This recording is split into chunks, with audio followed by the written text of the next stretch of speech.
Halo para sinefilia, gimana nih kabar kalian semua? Semoga semuanya dalam keadaan sehat ya.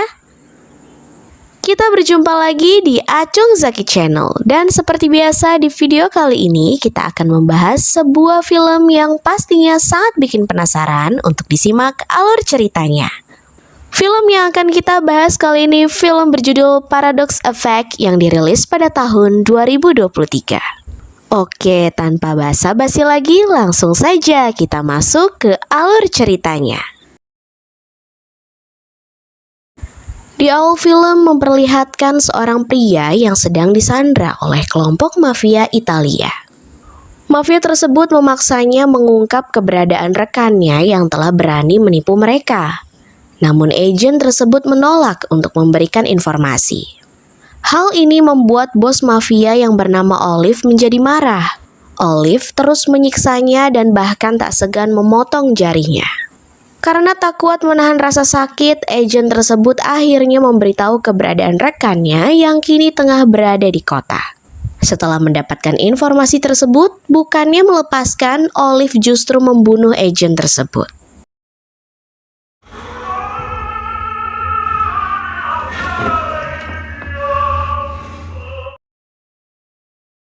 Beralih ke seorang wanita bernama Karina Cleo yang bekerja di sebuah toko sayur. Karina adalah mantan pecandu. Tak lama kemudian ia menerima telepon dari seorang teman yang juga mantan pecandu seperti dirinya. Temannya menjelaskan bahwa saat ini ia sedang diteror dan diancam oleh seorang pengedar dari masa lalunya. Mendengar hal ini, Karina meminta temannya untuk menunggu, karena ia akan segera datang untuk menolongnya. L'andamento economico è diminuito notevolmente attualmente.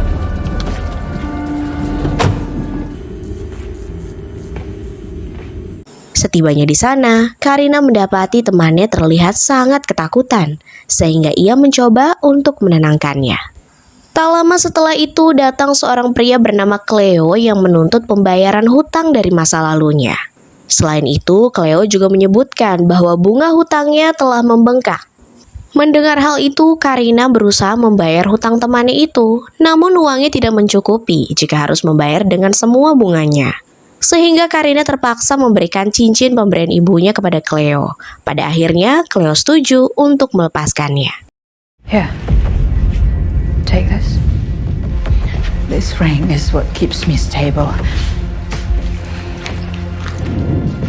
Teman Karina pun sangat berterima kasih atas bantuannya. Setelah merasa kondisi temannya aman, Karina kemudian berpamitan dan kembali ke rumah. Di toko sayur, Karina dimarahi oleh bosnya karena telah meninggalkan pekerjaan sesuka hati. Karina tak ingin masalah ini menjadi serius, ia lantas dengan cepat menyelesaikan tugasnya. Beberapa saat kemudian, dia menerima telepon dari putrinya yang berencana mengunjunginya untuk liburan. Terungkap bahwa putrinya kini tinggal bersama mantan suaminya dan sekarang ia ingin bertemu dengan ibunya saat itu. Putrinya juga menyebutkan bahwa ia akan tiba di bandara sekitar jam 5 pagi dan berharap Karina tidak terlambat untuk menjemputnya. Karina berjanji akan berada di bandara sebelum jam 5 pagi.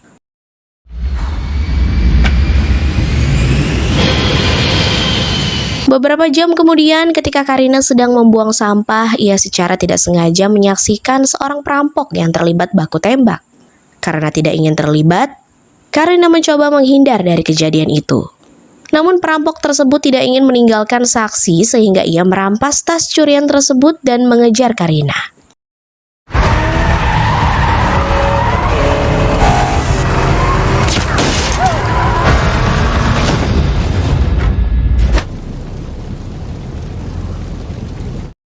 Perampok tersebut berhasil masuk ke dalam mobil Karina dan memerintahkannya untuk meninggalkan area tersebut. Ia mengalami luka tembak yang parah. Ia terpaksa menuruti permintaan perampok itu. Sesampainya di apotek, perampok tersebut meminta agar Karina membeli obat yang dibutuhkan. Ia memberinya alat komunikasi agar mereka tetap terhubung. Begitu masuk ke dalam apotek, Karina segera membeli obat sesuai instruksi perampok tersebut. Sementara itu, perampok tersebut terus mengarahkan pistol ke arah Karina untuk memastikan ia tidak melakukan tindakan yang beresiko. Saat itu juga apoteker menyadari bahwa Karina dalam bahaya dan ingin membantunya. Namun pada saat yang sama, perampok melepaskan tembakan ke arah apotek dan memerintahkan Karina untuk segera kembali dengan membawa obatnya. Setelah kembali ke mobil, Karina menanyakan tujuan mereka selanjutnya. Perampok itu menjawab bahwa mereka akan pergi ke tempat Karina untuk mengobati lukanya. Mendengar hal tersebut, Karina menjelaskan bahwa ia tidak memiliki rumah tetapi hanya menyewa sebuah tempat. Una macchina in fiamme e un cadavere a cui pensare. In ogni caso chiamate. Next time you kidnap me, I'll make sure that... Setibanya di tempat Karina, perampok itu memperingatkannya untuk tidak mencoba melarikan diri karena ia akan terus memburunya. Jika Karina kabur, perampok itu meminta agar Karina membantu mengobati luka pada perutnya. Tak lama kemudian, pintu kamar mereka diketuk oleh pemilik rumah yang merasa terganggu dengan suara bising mereka. Selain itu, pemilik rumah menemukan noda darah di depan pintu. Saat itu juga Karina meyakinkannya bahwa semuanya baik-baik saja. Setelah itu, perampok tersebut meminta beberapa pakaian pada Karina. Untungnya ia mempunyai beberapa pakaian mantan suaminya. Perampok tersebut kemudian menyuruh Karina untuk menoleh ke arah pintu sementara ia berganti pakaian. Hal ini ia lakukan karena sebenarnya perampok tersebut adalah seorang agen Interpol dan ia tidak menginginkan identitasnya terbongkar. Put your hands on your head.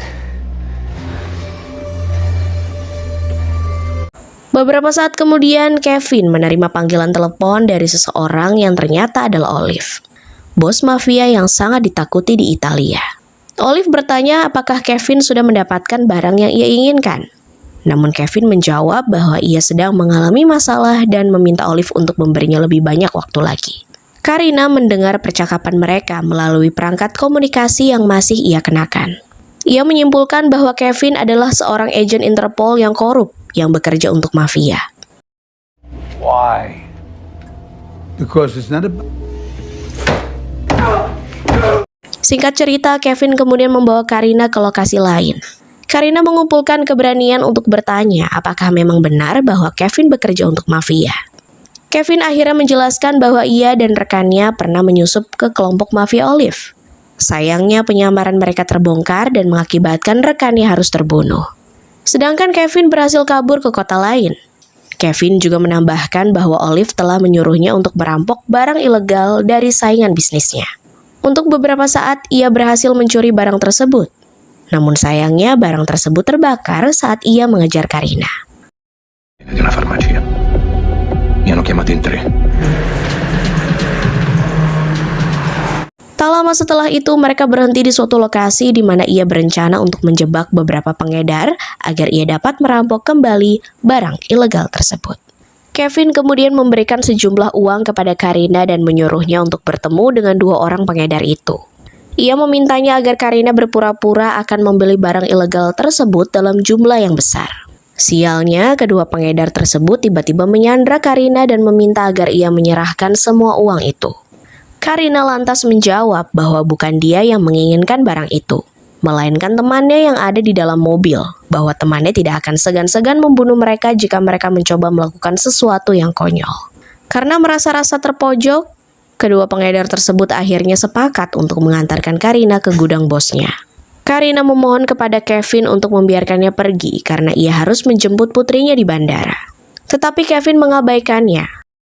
I've already left. You're going nowhere!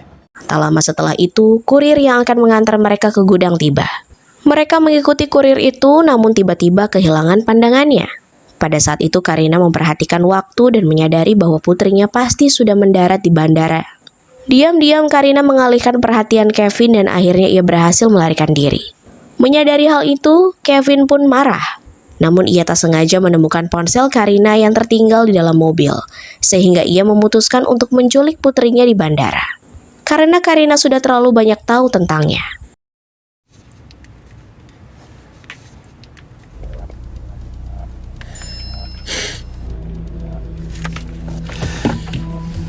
Seiring berjalannya waktu, Kevin tiba di bandara terlebih dulu. Ia melihat putri Karina yang sedang bersama polisi menunggu ibunya. Namun putri Karina menyadari ada yang tidak beres dan mencoba melarikan diri. Kevin dan petugas polisi itu akhirnya saling menodongkan senjata yang mengancam jika petugas berani menembak anak tersebut akan mati juga. Pada akhirnya petugas polisi tersebut menyerah sehingga Kevin membawa pergi putri Karina. 5. I'm 11.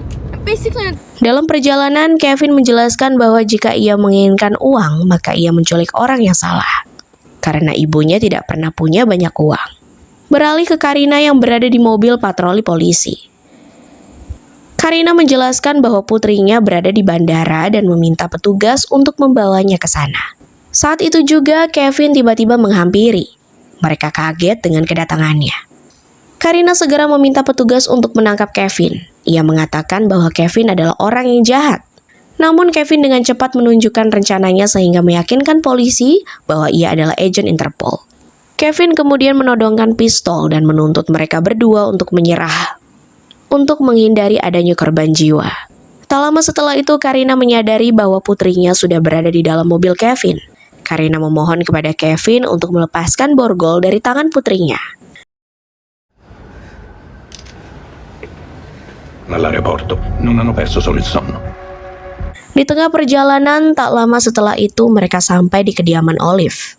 Anak buah Olive tiba dan membawa putrinya pergi dari sana. Sementara Karina berteriak panik, tetapi tidak ada yang bisa ia lakukan. Bos mafia yang bijaksana akan memberinya waktu 1 jam lagi untuk mencuri 5 kilo barang ilegal itu. Namun jika Kevin gagal, ia akan menerima konsekuensi yang berat. Setelah itu Kevin kembali ke mobil dan Karina langsung bertanya di mana putrinya berada. Ia menjelaskan bahwa Olive hanya memberinya waktu 1 jam untuk mencuri barang ilegal itu. Dan jika dia terlambat, maka Lucy akan terbunuh. Terkejut mendengar itu, Karina pun marah sebab Kevin telah melibatkan ia dan putrinya ke dalam masalahnya. Kevin akhirnya mengungkapkan alasan mengapa ia menuruti semua perintah Olive, bos mafia. Ternyata juga menyandra anaknya ini berarti anak Kevin dan Lucy sedang berada dalam bahaya. Keadaan memaksa mereka untuk bekerja sama beberapa saat. Kemudian Karina teringat sesuatu. Ia meminta Kevin untuk memberikan teleponnya. Karina lalu menelpon Cleo, orang yang sebelumnya telah mengambil cincinnya. Karina kini berpura-pura ingin membeli barang darinya. Tanpa membuang waktu, Kevin meminta barang dalam jumlah besar. Cleo menjawab bahwa ia hanyalah pemain kecil yang memiliki sedikit stok. Akan tetapi Kevin tidak serta-merta langsung mempercayainya. Hingga akhirnya Cleo membawa mereka ke tempat persembunyiannya. For being as dumb as you look. Hello. Ketika Cleo masuk, dia tiba-tiba dibunuh oleh salah satu anak buahnya sendiri.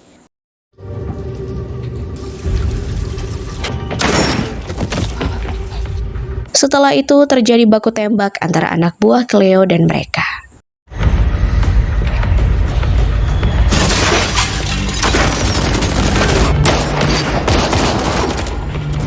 Mereka melihat seorang wanita yang bernama Emily mencoba melarikan diri dengan membawa tas besar.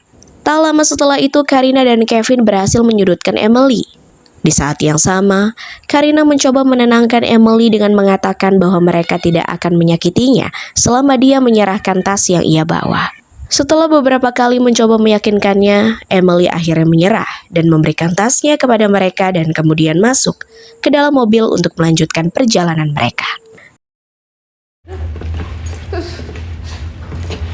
Abbiano identificato il lupo solitario che ha messo sottosopra la nostra città. Ia lalu memeriksa tas itu dan ia mendapati bahwa isinya bukan barang yang ia kejar.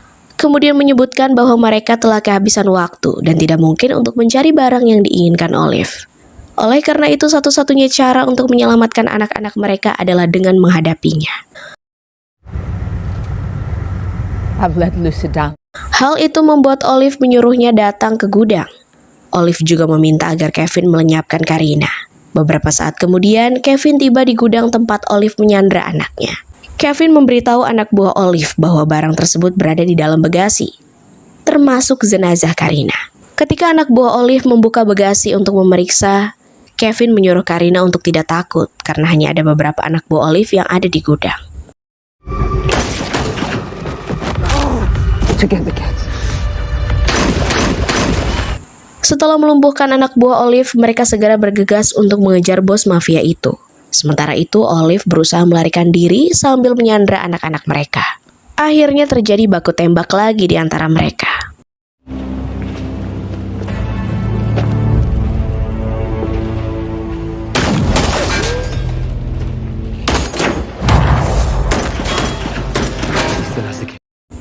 Ketika Olive memasukkan Sandra ke dalam mobil, Kevin berusaha mengejarnya.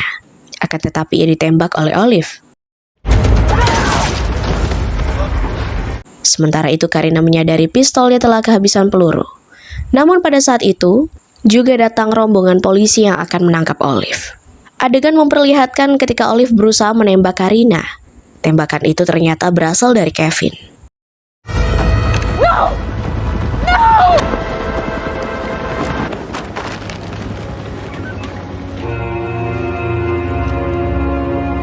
Pada akhir cerita, Karina dan anaknya berhasil selamat dari insiden tersebut. Terlihat Karina membawa anaknya ke sebuah motel sambil membawa tas yang diberikan oleh Kevin. Ketika Karina memeriksa tas tersebut, ternyata berisi sejumlah uang yang sangat banyak.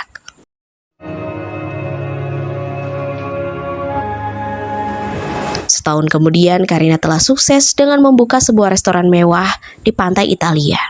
Semua itu berkat uang yang Kevin berikan kepadanya. Dan film pun selesai. Nah, para sinefilia, itu tadi rangkuman alur film Paradox Effect yang dirilis pada tahun 2023. Kalau kalian suka videonya, jangan lupa klik tombol like, komen, serta share ke rekan kalian. Jangan lupa klik tombol subscribe dan nyalakan juga lonceng notifikasinya supaya kalian tidak ketinggalan video terbaru dan menarik dari channel kami. Tetap santuy, jangan panik. Sampai jumpa.